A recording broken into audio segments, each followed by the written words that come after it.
History is often told as the story of people, kings, generals, armies, victories. But beneath every war, there is something quieter and far more powerful: geography. Long before the first soldier arrived, before the first sword was raised, the land had already decided who would fight, where they would fight, and why they would never stop. Empires don't just rise because of ambition. They rise because the map allows them to. In every era of warfare, one rule stays constant: control movement, and you control power. Armies must march, ships must sail, trade must flow. And when all of that is forced through a narrow space, that space becomes priceless. This is what strategists call a choke point. A place so vital, so unavoidable, that no empire can ignore it, and no rival can tolerate losing it. A choke point does something dangerous.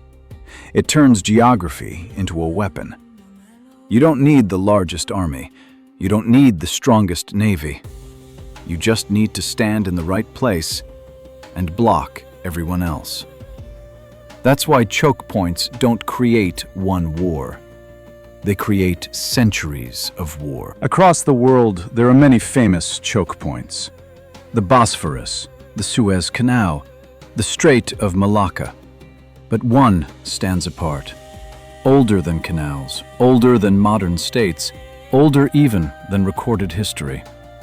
A narrow passage where two continents almost touch, where an ocean is forced into a sea. This is the Strait of Gibraltar. Why did so many empires fight over this exact place, even when they shared nothing else? Different religions, different languages, different weapons. Yet they all made the same decision. They came here, not because they wanted to, but because they had to. The Strait of Gibraltar exists because of destruction. Millions of years ago, the Mediterranean Sea nearly dried up completely. Then, the Atlantic Ocean broke through, unleashing one of the most violent floods in Earth's history. Water rushed in with unimaginable force. What remained was a deep, narrow gateway, far deeper than most seas and far narrower than comfort allows. A natural funnel. This isn't just a narrow passage. It's a forced passage. The currents are strong, the winds are unpredictable. The depth drops suddenly. For ancient ships, this was terrifying. For modern ships, it is unavoidable. There is no alternate route, no safe detour. Every ship entering or leaving the Mediterranean must pass beneath the same cliffs. On both sides of the strait, the land rises sharply. Rock, cliffs, high ground. Perfect for observation. Perfect for defense. Perfect for control.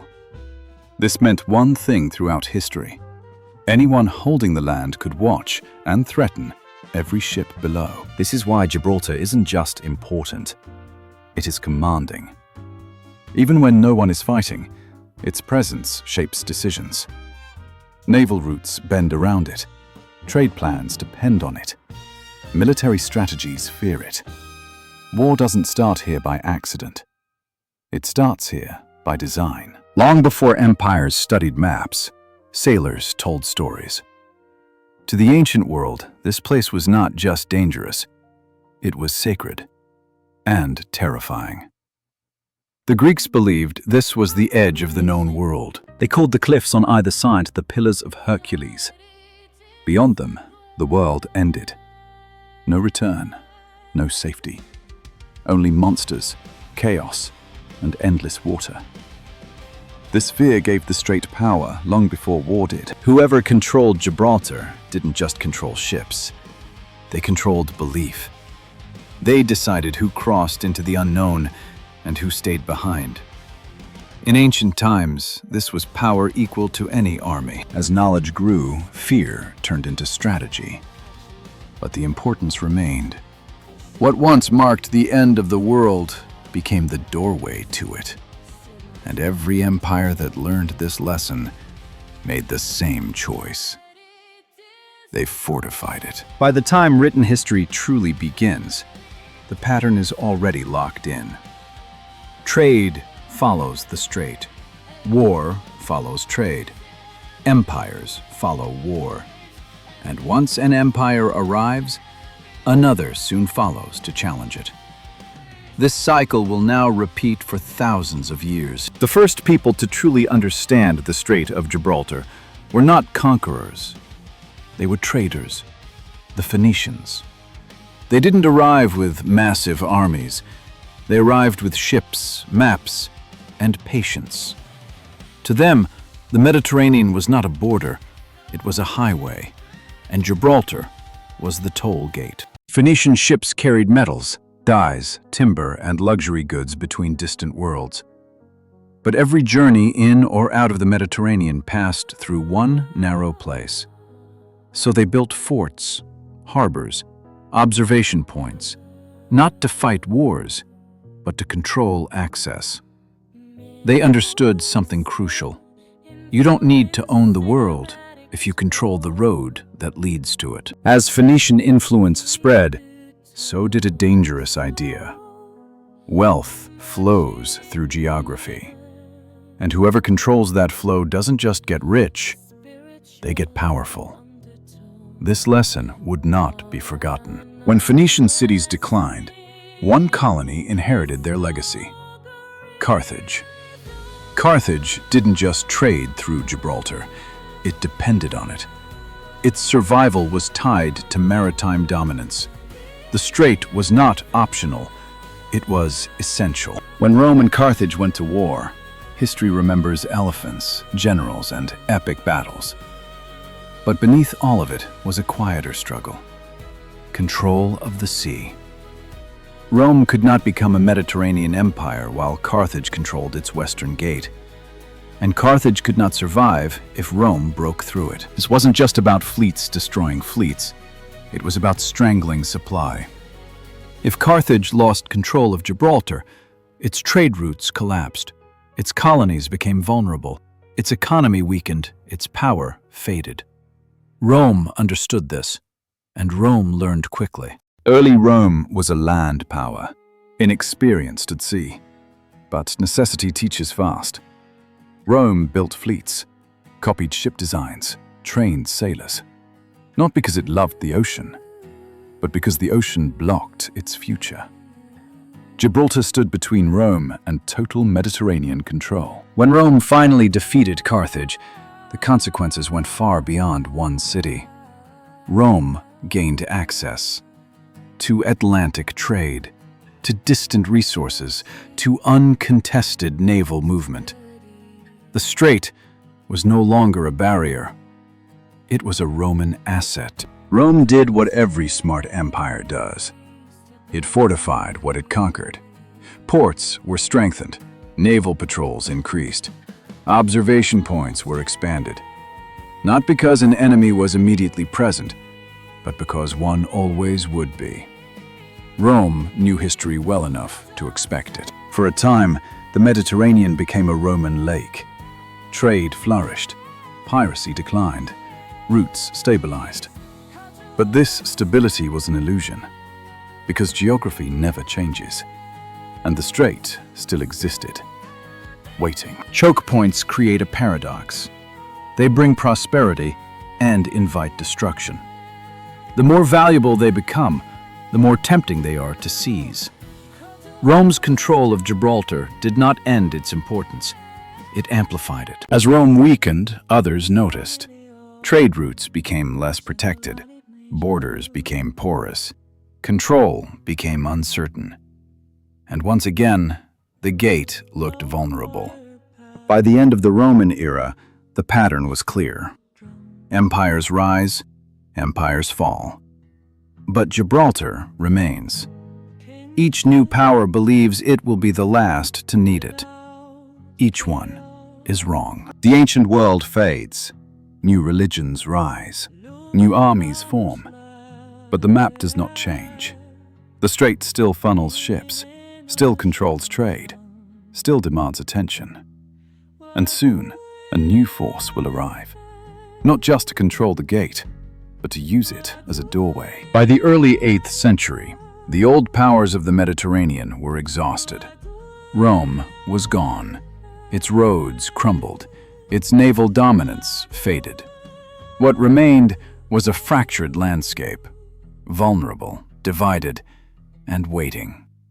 And once again, the Strait of Gibraltar became the focus. In the year 711, a small army crossed the strait from North Africa into Iberia. They did not arrive as conquerors of a city. They arrived as the bearers of momentum. This crossing would reshape an entire continent, and it began at the same narrow passage that had shaped centuries before it. This was not coincidence. The strait offered speed, surprise, and logistical advantage. Supplies could move quickly. Reinforcements could follow. Gibraltar was not the prize. It was the doorway. The commander of the crossing was Tariq ibn Ziyad. His name would become inseparable from the land itself. Jabal Tariq, the mountain of Tariq. Over time, the name would change, but the legacy would remain. Gibraltar. The success of the Umayyad advance was not just military. It was geographical. Control of the strait meant control of the supply line, and control of the supply line meant survival. As long as Gibraltar was held, the conquest could continue. For the next several centuries, the Islamic world dominated the Western Mediterranean. Trade flourished, knowledge moved freely, cities grew, and Gibraltar remained central, linking Africa and Europe into a single strategic system. Gibraltar was not rich, it was not large, but it watched everything. Every ship entering the Mediterranean from the Atlantic passed under its gaze. That alone made it priceless. In the north, Christian kingdoms slowly regrouped. They did not immediately march south. They waited, they consolidated, they learned. And over time, the struggle for Iberia began. The Reconquista was not one war. It was many wars, spread across nearly 700 years. Cities changed hands, borders shifted, alliances collapsed. But Gibraltar remained a constant objective. For Muslim rulers, it was the lifeline to North Africa.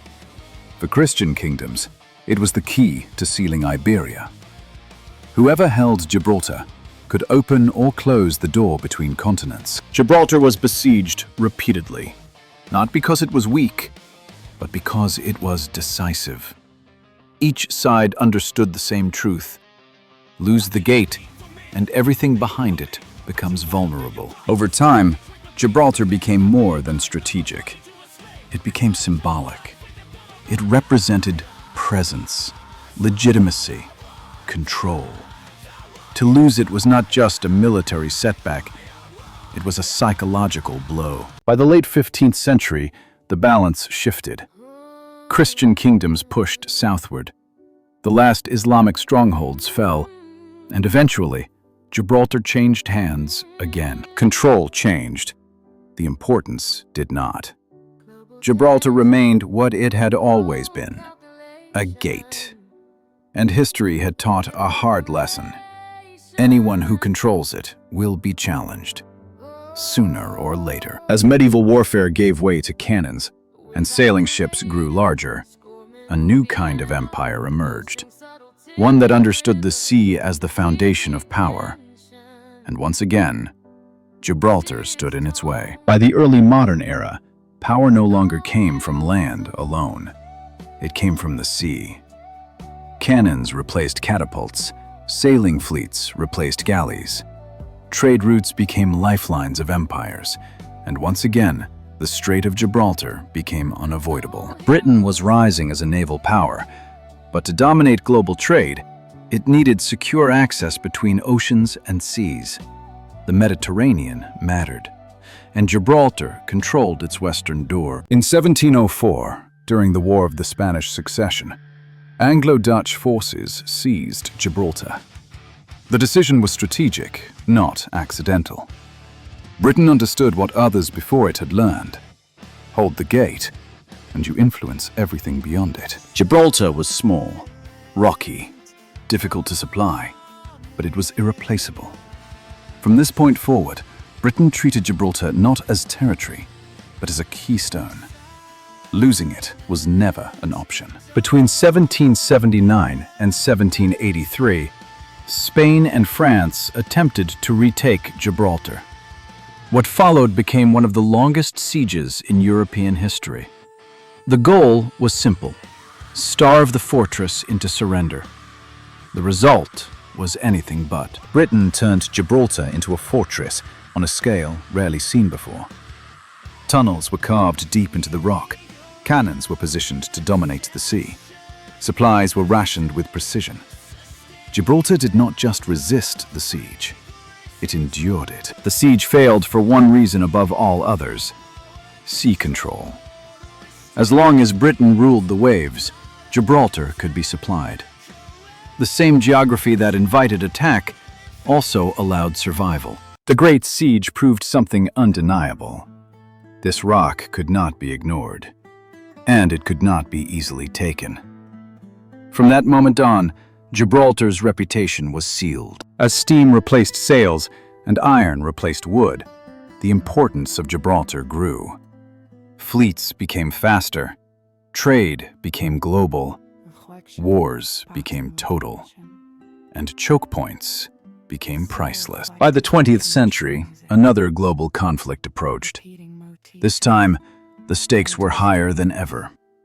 Because modern war moved not just soldiers, but entire economies.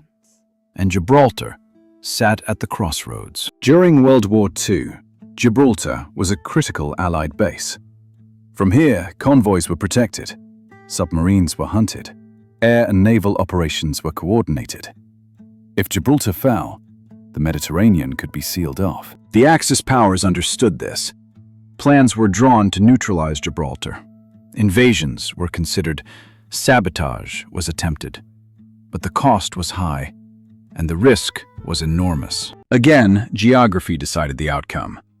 The rock was defensible, the sea favored the defender, and British naval power remained dominant. Gibraltar survived another world war. Weapons changed, empires changed, flags changed. But the reason for fighting over Gibraltar never did. Control of movement, control of access, control of power. When the war ended, the world entered a new age. But Gibraltar did not fade into irrelevance.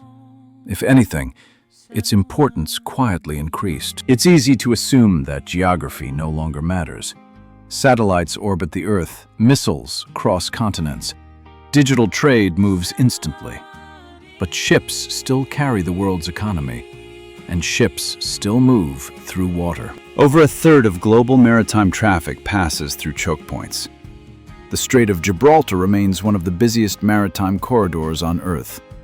Oil tankers, cargo ships, naval fleets, all moving through the same narrow space used by ancient sailors. Today, Gibraltar is not just a port. It is a listening post. Surveillance systems monitor ship movements. Submarines are tracked. Signals are analyzed. In modern warfare, information is as powerful as firepower, and Gibraltar sees everything. The deep waters beneath the strait are ideal for submarine movement, but the narrowness makes escape difficult. This creates a paradox. The strait is both a passage and a trap. Modern navies plan around this reality. Despite centuries passing, Gibraltar remains politically sensitive. Diplomatic disputes continue. Borders are monitored. Sovereignty is debated. Because control of the gate still carries weight. Technology changes how wars are fought. It does not change where they are fought. As long as the Mediterranean exists, the Atlantic exists, and ships connect them, Gibraltar will matter. The modern world did not escape geography. It simply forgot how powerful it still is. And Gibraltar is the reminder. When we look back at history, we like to believe humans were always in control. That wars were fought because of ambition, that empires rose because of genius, that collapse came from mistakes. But often, those decisions were already shaped before any leader was born, by the land itself. For over 3,000 years, the Strait of Gibraltar has remained the same. The water still narrows, the currents still surge, the cliffs still watch the sea. Empires came and went, but the gate never moved. Phoenicians, Romans, Umayyads, Christian kingdoms, British fleets, modern alliances. Different beliefs, different weapons, different flags, yet every one of them reached the same conclusion. If you don't control this place, someone else will. Every empire believed its control would be permanent, that technology had finally solved the problem, that enemies were finished, that history was complete. History disagreed. Because geography doesn't negotiate, it doesn't surrender, and it doesn't forget. Choke points promise safety, but they demand constant defense. They reward strength, but attract challengers. They create prosperity and invite destruction. This is why they are never peaceful for long. We credit leaders, we blame generals, we praise strategies, but beneath it all, maps quietly write the first draft. Mountains decide borders, rivers guide armies, seas determine trade, and choke points decide where war will return again and again. Gibraltar teaches a simple, uncomfortable truth. Some places are too important to ever be left alone. Not because people are greedy, but because geography makes them necessary. As long as ships sail, as long as trade moves, as long as power depends on access, the gate will matter. The names may change, the weapons may evolve, but the struggle remains familiar. History often feels chaotic, but when you step back far enough, patterns appear. The Strait of Gibraltar is one of those patterns, clear, relentless, unavoidable. It reminds us that before kings, before nations, before wars, there was the land, and the land was already deciding. This was not the story of a battlefield. It was the story of a place that never stopped shaping the world. This is the most conquered place on Earth, not because everyone wanted it, but because history had no other choice.